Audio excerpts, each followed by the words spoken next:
Majulah iringi pergi cemerlang.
Puji Tuhan, kita boleh memuji Tuhan melalui paduan suara gabungan dari Sinode Gereja Kristus yang terdiri dari jemaat-jemaat.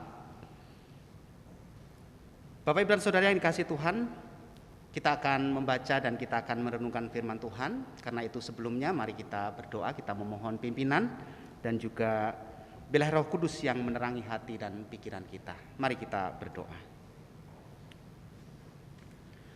Kepadamu ya Tuhan kami memiliki pengharapan, bahkan di tengah-tengah kehidupan yang kami alami, kami percaya juga Engkaulah yang memberikan kepada kami kasih karunia, damai sejahtera. Karena itu kami bersyukur untuk pagi hari ini, sebab kami boleh kembali memiliki komitmen secara pribadi untuk datang kepada Tuhan melalui persekutuan di dalam kebaktian hari ini. Bila kiranya firman Tuhan yang sebentar kami baca dan kami renungkan boleh menjadi rema di dalam hati dan kehidupan kami ya Tuhan. Karena itu kami memohon Roh Kuduslah yang menerangi pikiran kami, menerangi hati kami, sehingga kami tidak mengeraskan hati, tetapi firman yang kami dengar boleh kami simpan di dalam hati kami, boleh bertumbuh melalui kehidupan kami dan berbuah, sehingga kehidupan kami memuliakan Tuhan. Terima kasih Bapa, Engkaulah yang juga menguasai hamba-Mu dalam segala keterbatasannya. Bila kiranya kami semuanya, baik hamba yang menyampaikan maupun juga jemaat yang mendengarkan, kami bersama-sama bertumbuh di dalam firman-Mu. Di dalam nama Tuhan Yesus Kristus kami berdoa. Amin. Selamat pagi Bapak Ibu dan Saudara yang dikasihi Tuhan. Shalom. Ya, saya bersyukur kalau pagi hari ini ya, setelah sekian lama tidak juga bersama-sama dengan jemaat-jemaat di lingkungan Gereja Kristus melayani, tetapi hanya di Gereja Kristus Petamburan saja. Oleh karena situasi yang sudah semakin baik, kita bersyukur sebab pelayanan mimbar antar jemaat boleh kembali dilakukan. Dan ini kali pertama saya di tahun ini. Bapak Ibu dan Saudara yang kasih Tuhan, nah tadi seizin dari Bapak Ibu Penatua dan juga Bu Suhandri, kalau bawakan firman Tuhan maskernya dibuka saja Pak katanya. Ya. Bukan apa-apa, katanya biar gantengnya kelihatan katanya. Bapak Ibu dan Saudara yang kasih Tuhan, di dalam hari ulang tahun Sinode Gereja Kristus yang ke-83 hari ini, tepat 12 Juni. Bacaan kita terambil dari Roma 5 ayat 1 sampai dengan ayat yang kelima. Karena itu bagi Bapak Ibu Saudara yang membawa Alkitab, mari kita membuka Roma 5 ayat 1 sampai dengan ayat yang kelima. Kalau sudah ketemu saya akan membaca untuk kita sekalian. Silakan Bapak Ibu Saudara menyimak. Demikianlah firman Tuhan. Sebab itu kita yang dibenarkan karena iman, kita hidup dalam damai sejahtera dengan Allah oleh karena Tuhan kita Yesus Kristus. Oleh Dia kita juga beroleh jalan masuk oleh iman kepada kasih karunia ini. Di dalam kasih karunia ini kita berdiri dan kita bermegah dalam pengharapan akan menerima kemuliaan Allah. Dan bukan hanya itu saja, kita malah bermegah juga dalam kesengsaraan kita karena kita tahu bahwa kesengsaraan itu menimbulkan ketekunan, dan ketekunan menimbulkan tahan uji, dan tahan uji menimbulkan pengharapan. Dan pengharapan tidak mengecewakan karena kasih Allah telah dicurahkan di dalam hati kita oleh Roh Kudus yang telah dikaruniakan kepada kita. Berbahagialah setiap orang yang mendengarkan firman Allah dan yang memeliharanya. Haleluya. Firman-Mu Tuhan, pelita bagi kakiku dan terang bagi jalanku. Haleluya. Haleluya.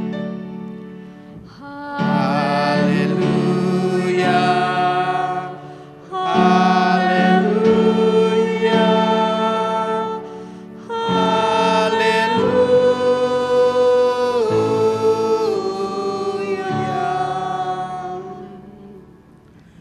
Bapak Ibu dan Saudara yang dikasihi Tuhan, seorang penyair pernah mengatakan bahwa apa yang membuatmu gembira suatu saat akan membuatmu menangis. Begitu juga sebaliknya, apa yang membuatmu menangis suatu saat akan membuatmu gembira. Tetapi satu pertanyaan buat kita, Bapak Saudara, apa yang paling membuat Bapak Saudara gembira?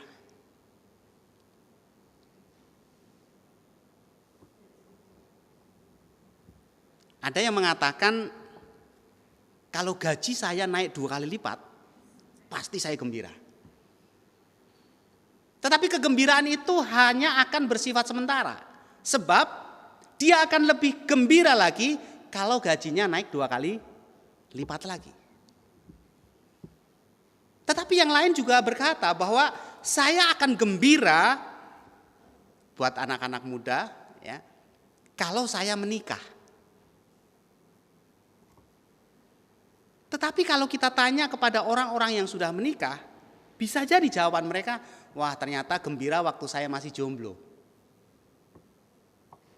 Tetapi lain lagi, saudara, ada orang yang juga berkata bahwa saya akan gembira sekali kalau saya sembuh dari penyakit saya. Saya akan gembira kalau, nah jawabannya banyak sekali. Dan tentu masing-masing orang ini berbeda satu dengan yang lainnya. Tetapi yang saya mau katakan adalah ketika kita merasa sehat, pada waktu kita merasa bahwa kita berlimpah dengan materi, pada waktu kita merasa bahwa ya buat anak-anak muda mendapatkan teman hidup, memang semuanya itu akan mendatangkan kegembiraan.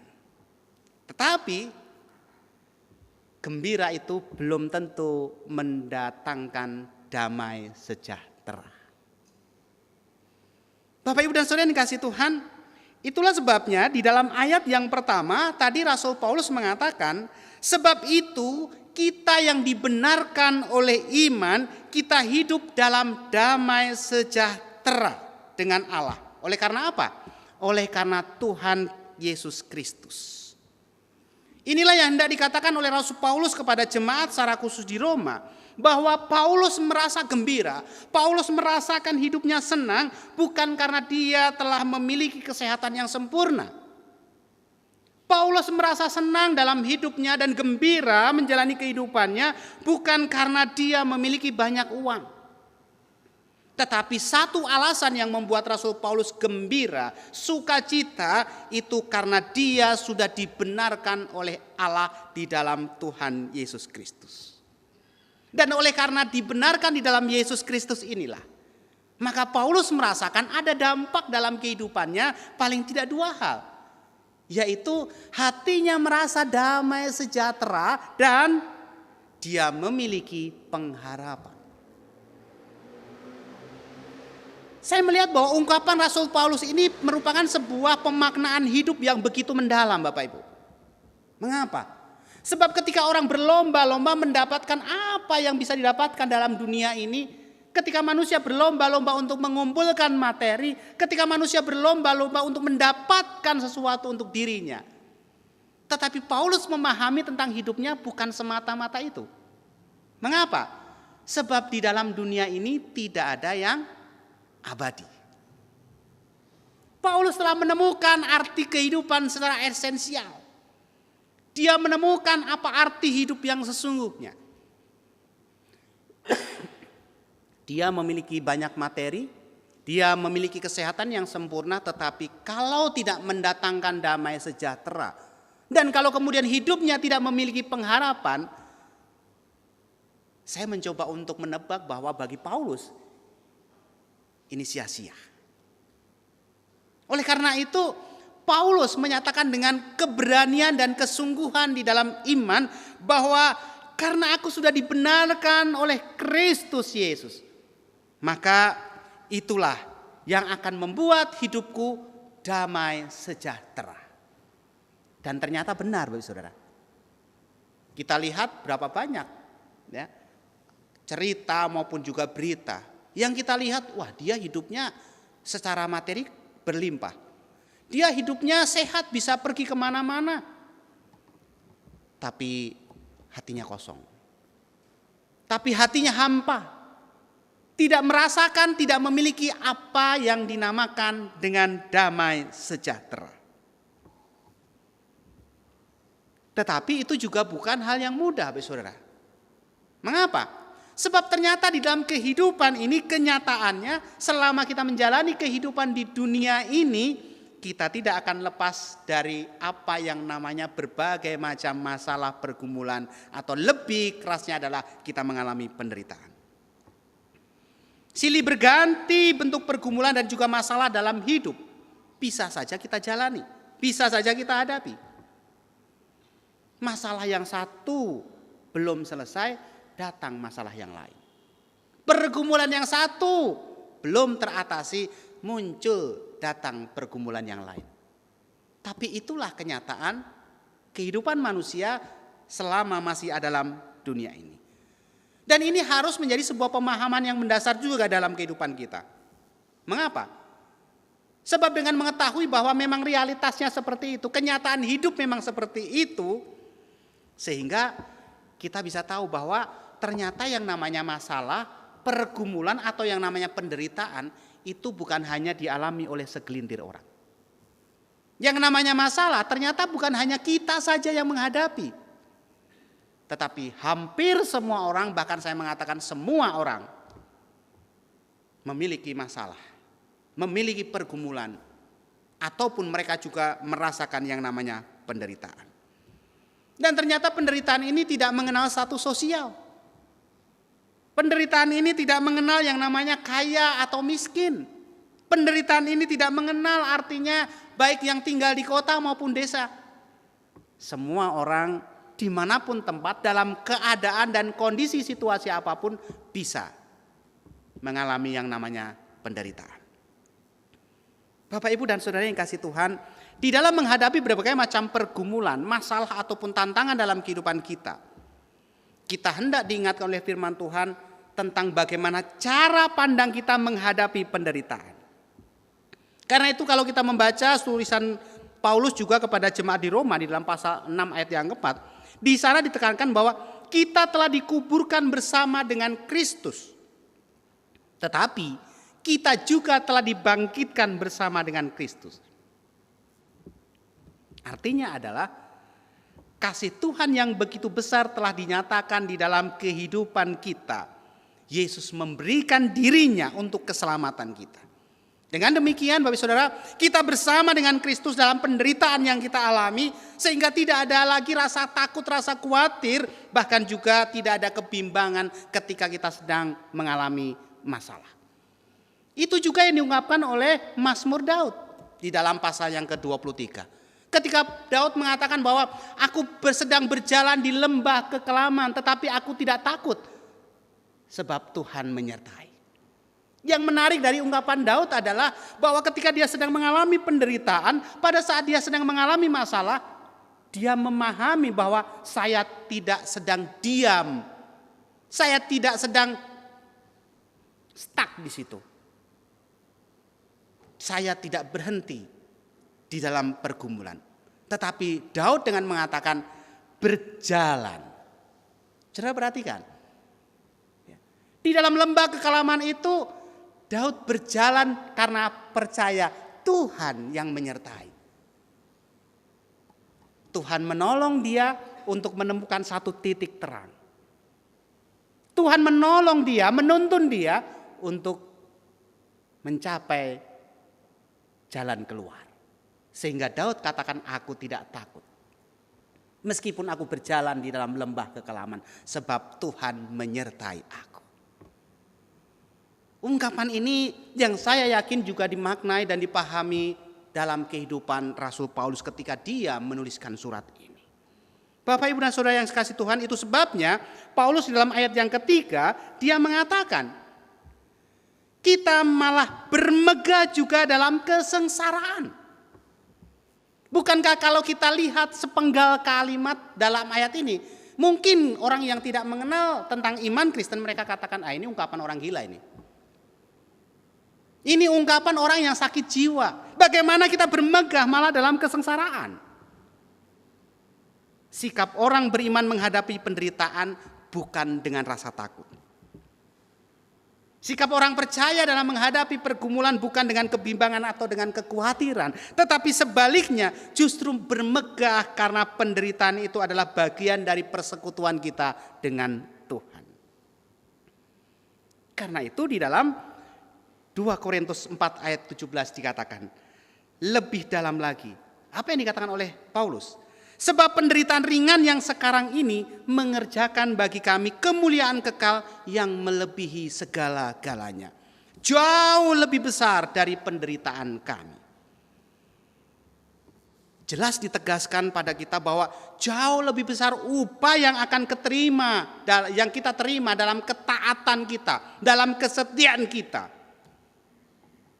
Walaupun saat ini kita sedang mengalami atau menjalani penderitaan. Iman akan memastikan bahwa dalam berbagai pergumulan kita ini, kita akan semakin merasakan kebersamaan dengan Tuhan. Iman kita akan memastikan bahwa dalam pergumulan atau masalah yang kita hadapi, justru semakin meyakinkan kita bahwa kita hidup bersama dengan Tuhan. Itu sebabnya Paulus mengatakan kita bermegah dalam kesengsaraan. Karena dengan kesengsaraan itulah kita justru semakin mengenal siapa Allah. Dengan kesengsaraan yang kita alami di dalam iman, kita justru semakin mengenal siapa sejatinya diri kita. Salah satu contoh dalam Alkitab adalah Ayub. Kita memperhatikan Bapak Saudara, bagaimana Ayub dia mampu mempertahankan iman kepada Tuhan sekalipun dilanda badai kehidupan yang teramat parah. Saya yakin kalau kita membaca kitab Ayub dan kemudian membayangkan bagaimana kehidupan dan juga situasi yang dihadapi oleh Ayub, kita akan katakan, saya belum tentu mampu. Jangankan itu saudara. Beberapa hari yang lalu, salah satu jemaat di gereja kami meninggal. Padahal baru 1 bulan ini istrinya menjalani operasi karena dia ada kanker. Saat ini istrinya sedang menjalani kemo. Hari Senin suaminya masih berangkat kerja seperti biasa. Malam ketika dia pulang mulai merasa mengeluh, perutnya sakit. Tertahan sampai pagi karena tidak mau bawa ke rumah sakit. Baru karena sudah tidak tahan jam 8 pagi ke rumah sakit. Jam 1.30 siang Tuhan panggil. Istri saya sampai berkata, wah kalau saya dalam posisi itu saya nggak tahu. Bapak Ibu dan Saudara yang kasih Tuhan, bagaimana kalau kita membayangkan tentang kehidupan Ayub yang sedemikian dalam kehidupan pandangan kita sebagai manusia secara jasmani. Wah luar biasa penderitaan dia.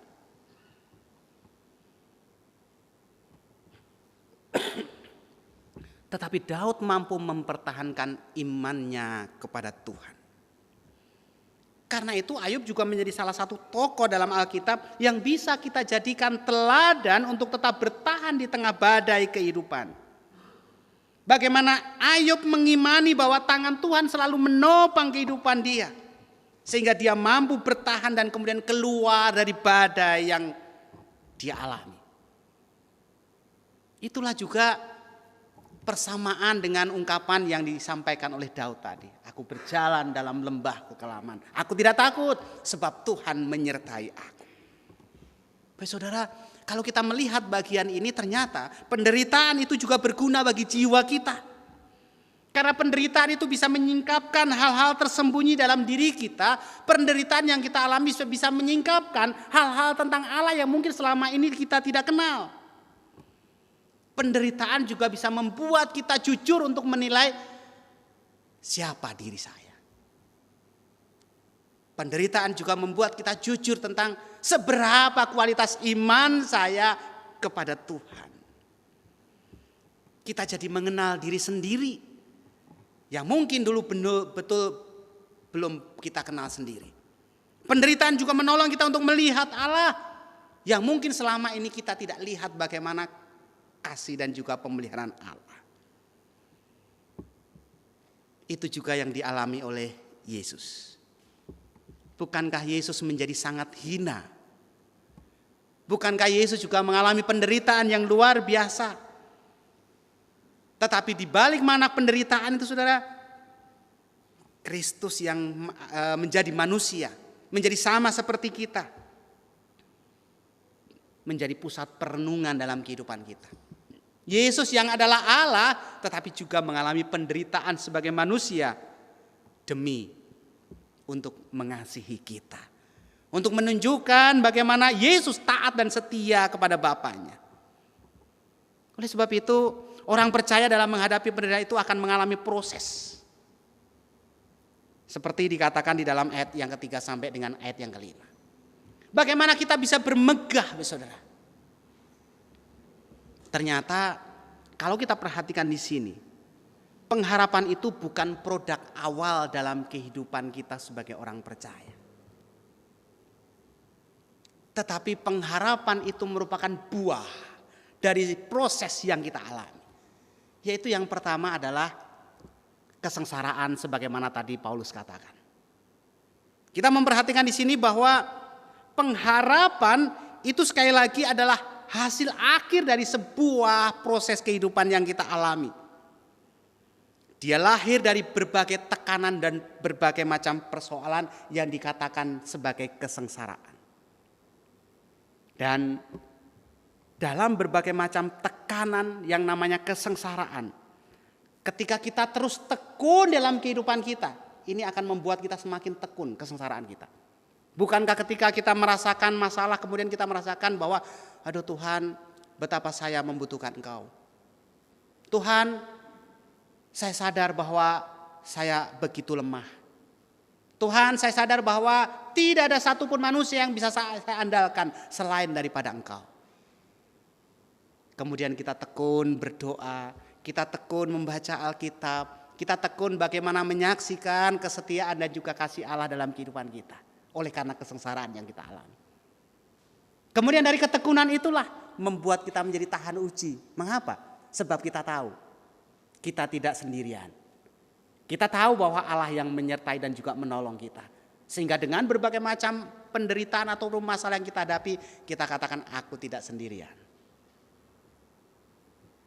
Aku yakin Tuhan bersama denganku. Maka kita tidak mudah mengeluh. Kita tidak mudah menggerutu.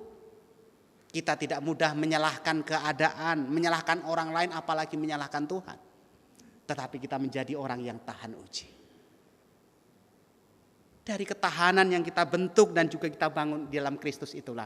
Kemudian kita memiliki pengharapan sebagaimana yang Paulus tadi katakan. Karena kita telah memiliki kasih karunia dari Yesus Kristus. Bapak Ibu dan Saudara yang kasih Tuhan, yang membuat kita dapat bertahan dan juga memenangkan berbagai macam pergumulan adalah pengharapan. Dan pengharapan ini tentu sangat dibutuhkan ketika kita merasa tergeletak tidak berdaya dengan berbagai macam alasan. Mungkin karena rumah tangga hancur berantakan, mungkin karena bisnis ataupun juga pekerjaan jatuh ke titik nol. Mungkin karena kesehatan kita ambruk, mungkin juga karena masa depan sepertinya kelihatan suram. Sehingga kita tidak sanggup lagi untuk berdiri. Tetapi harapan adalah sebuah kata yang luar biasa.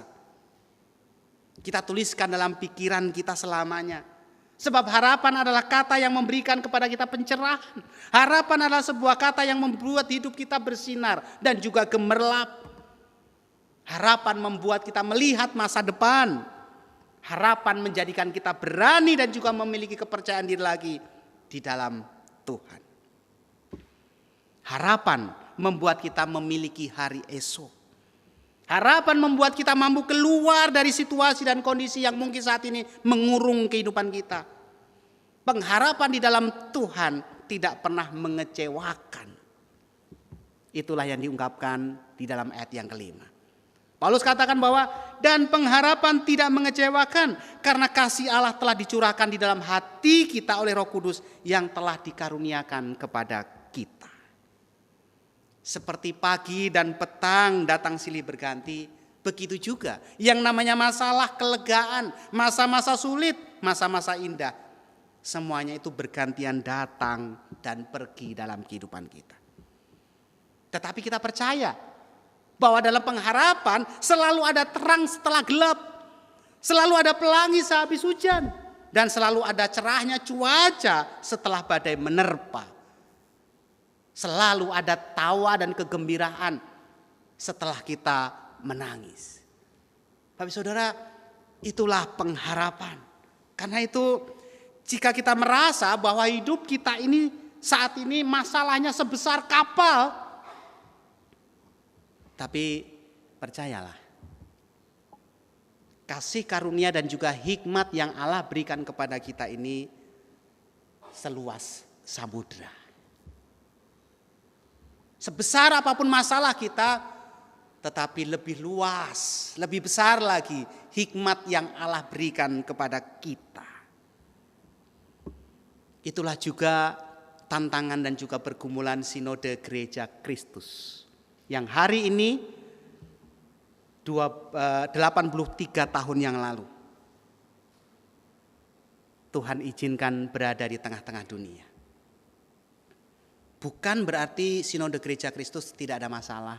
Bukan berarti tidak memiliki pergumulan.